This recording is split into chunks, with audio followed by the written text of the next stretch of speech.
Hello mga kananay, eto na naman po tayo for today's video nga guys. Sa mga oras na nga ito guys ay ako'y naglalaba. Yan nga pala ay binabad na puti nung isang araw pa para naman pumuti yung mga damit uniform, mga sando ng bata at medyo natingga or nakatabi ng mga 2 buwan ba?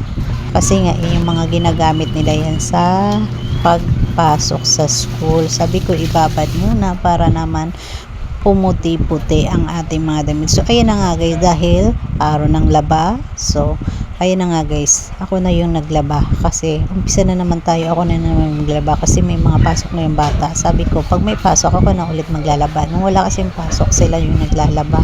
So minsan ako, pero kadalasan sila yung naglalaba dahil naumpisa na ng pasukan.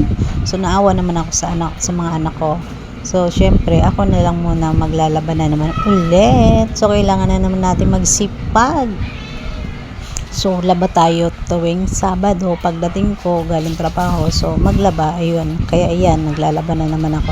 So, pigbabrush ko muna nga, guys, para naman matanggal-tanggal talaga yung pangungutim.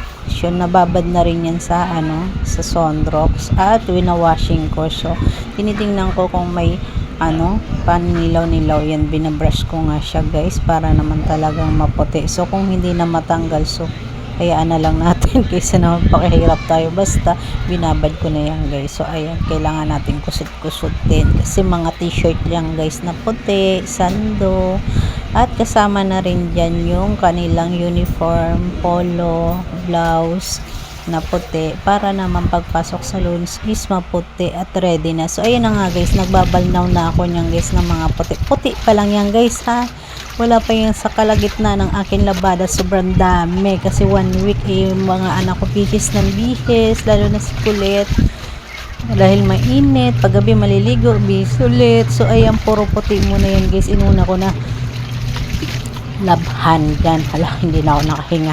So ayun nga guys, hindi na ako nagbihis, diretso na yun guys kasi para hindi na tayo magpalit ng damit. So mamaya na ako magpapalit, maliligo pagkatapos maglaba. So ayan, syempre ang hirap pala no, palipat-lipat din yung ang aking video.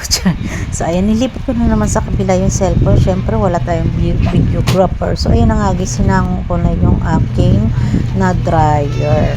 At yung na-dryer na nga guys, sinasampay na rin ng isa kong anak sa RJ. Tinutulungan niya rin ako magsampay. Dahil nga dyan, patapos na nga ako dyan guys. So, yung iba guys, bukas na namin isasampay. Hindi ko na nakunan lahat ng video ng aking labada kasi puno na. So, kaya hanggang dito na lamang guys. Ang mga oras na nga nito guys, ay ako'y nagkakape na.